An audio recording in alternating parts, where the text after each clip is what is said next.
Awkward silence. Did you feel that? Did you sense that? We just shared a moment.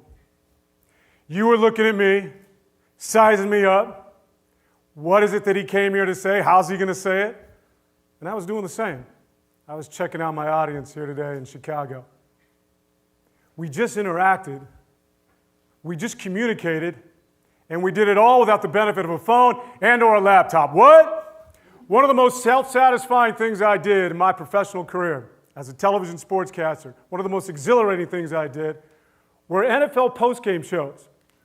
We would do these shows and go on right after a National Football League game. And we would want to fire up as soon as that game was over for obvious reasons. We were trying to hang on to this large audience that had just been watching this contest. Now, typically, my job description throughout the week, I do the sports news at 6:10 and 11 o'clock in the evening. I know what my lead story is going to be. I know what my second story is going to be. I know all the video is going to support those stories. But an NFL postgame show, that's a different animal. You could be writing about one team the entire day, and then in the closing moments, the last play of the game, suddenly the other team scores and wins that game. Now you got to rewrite all your scripts.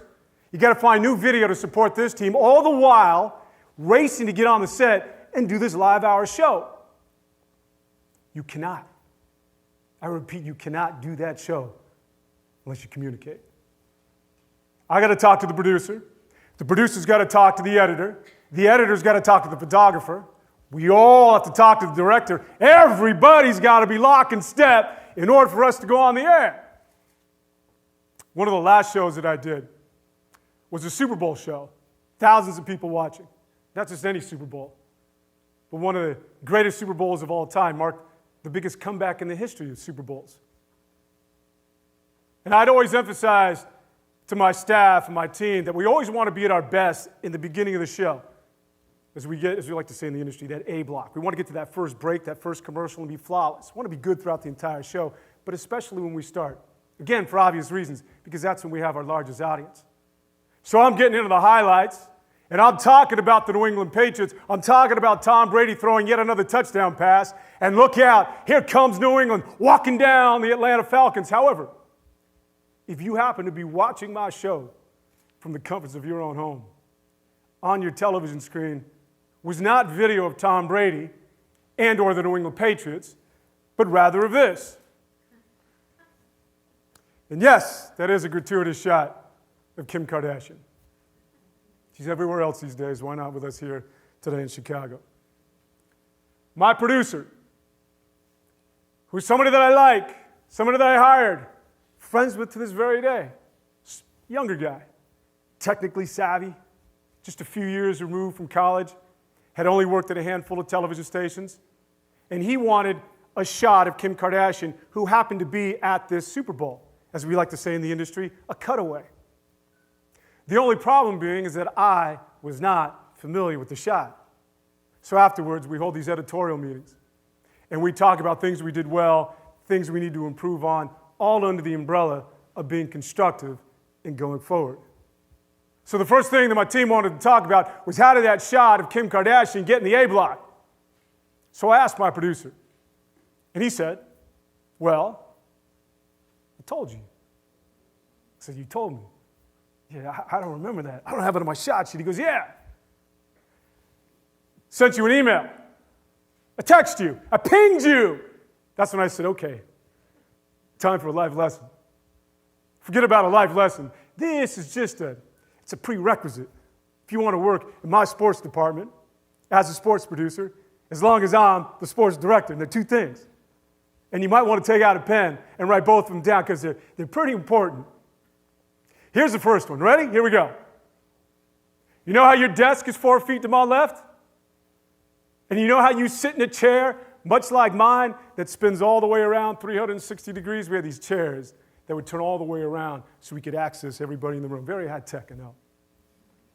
Well, what I need you to do is while you're sitting in that chair, you don't have to turn it all the way around. Just 2 feet to your right. And as that chair is turned 2 feet to your right, here's the first one, pen in hand, here we go. Then, you need to eyeball me. You need to look at me.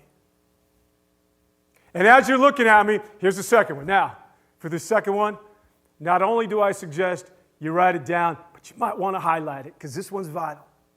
Ready? As that chair is turned 2 feet to your right, and as you're eyeballing me, then here it is. You need to talk to me. You need to look at me, and you need to talk to me. Now, he's after the millennials. He's Gen X. He's like you guys. His whole world's right here on the laptop. His whole world's right here on the phone. He can get online. He can watch movies. Everything's happening right here. Sometimes he's oblivious to the outside world. Sometimes he has no idea what's happening out here. Have you ever seen that video? It's one of my favorites. It's a YouTube classic. And that young lady, she's at the shopping mall, right? She's so engrossed in what's on her cell phone. She walks into the fountain and face plants into the water. Have you seen that? I'm not laughing at this poor young woman. And I'm not going after Gen X. I wouldn't do that. These people, you people, run the world. But it's somewhat of an indictment of an entire generation, right? In a generation that is all down here. There was a book when I was learning to read, when I was a kid. I don't know if they still have it. It's called Have Fun with Dick and Jane. See, spot, run. Well, I had a similar phrase, very simple in nature, that I used to pound into the head of my younger staff on a daily basis. It was almost a mantra. And that was just simply, see life.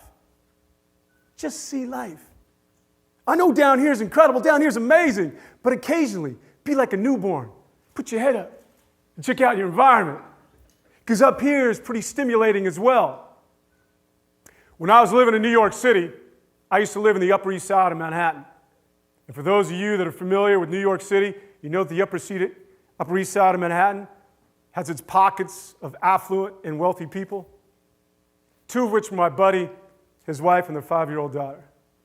And one Friday night, they invited me to her acting debut in the Shakespearean school play. So it's a Friday night. I live in the Upper East Side of Manhattan. I'm at this private school. Lights go down, curtains come up, and these 5-year-olds come on stage, and immediately, every single parent there took out their phone and began to record their respective kid. Not one parent there, and I know because I looked around, not one parent there just took in this moment.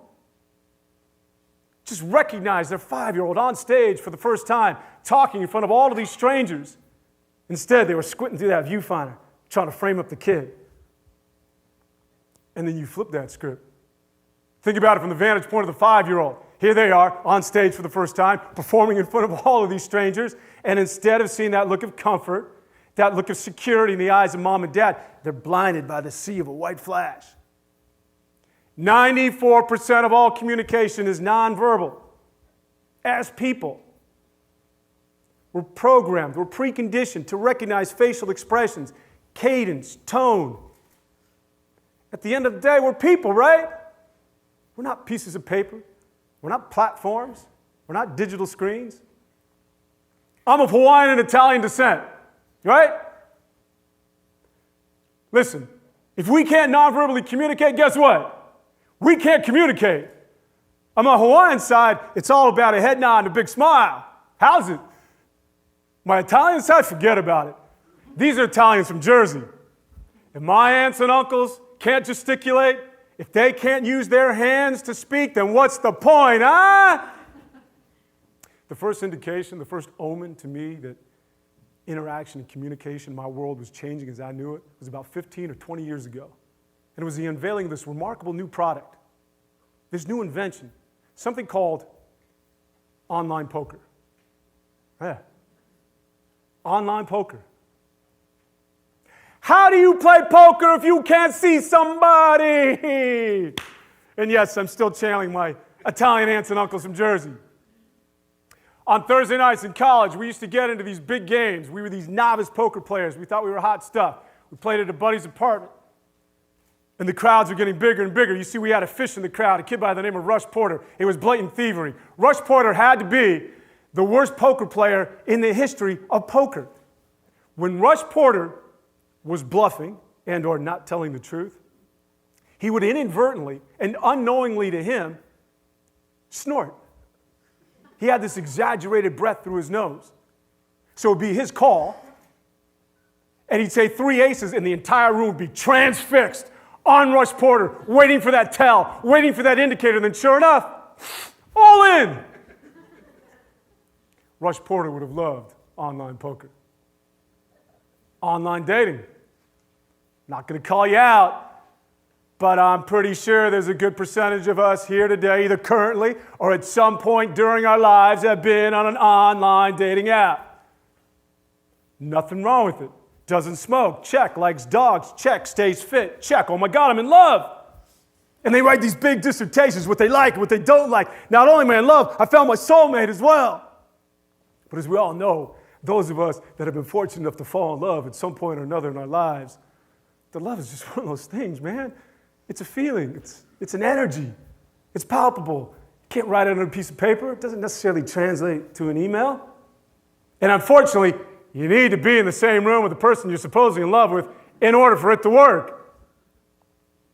I have a friend, and her daughter was away at college. And they would communicate via text messages on the weekends. And one particular weekend, my friend, as she always did, reached out to her daughter and said, how are things going? And her daughter, as she always did, immediately texted back and said things are going well. And accompanied that text with an emoji of a big smiley face. And she was also on other social networks on Facebook with similar type messages. If everything's good in my world, and these emojis of these big smiley faces. Well, as it turns out, on this particular weekend, my friend's daughter, on that Saturday night, she attempted suicide. But how would you know? After all, she was sending an emoji of a smiley face. And if we know nothing else, an emoji of a smiley face would never lie. You need to eyeball and you need to talk to each other.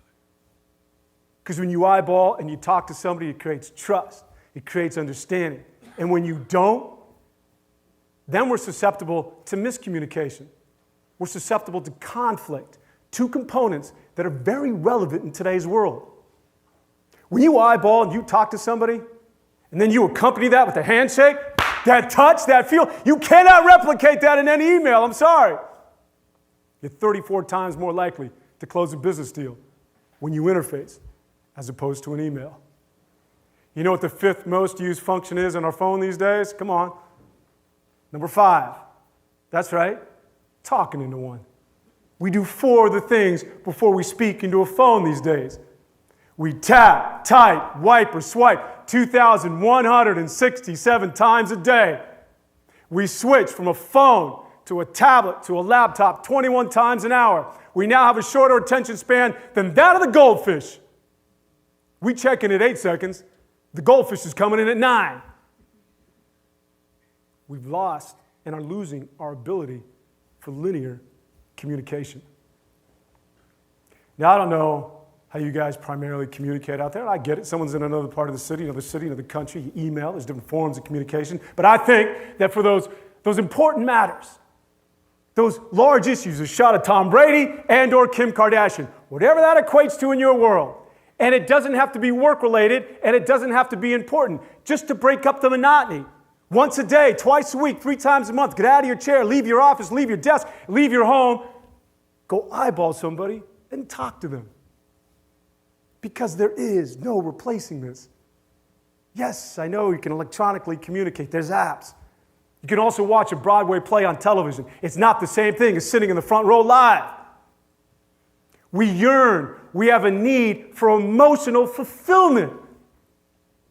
What I'm saying to you here today, and the way I'm saying it, does not translate to a text. What I'm saying to you here today, and the way I'm saying it, does not translate to an email. What I'm saying to you here today, and the way I'm saying it, does not effectively translate to any written format. I needed to be here today to tell you this story. Just like you, from time to time, need to get out of your chair. Go tell yours. Thank you so much for having me tonight.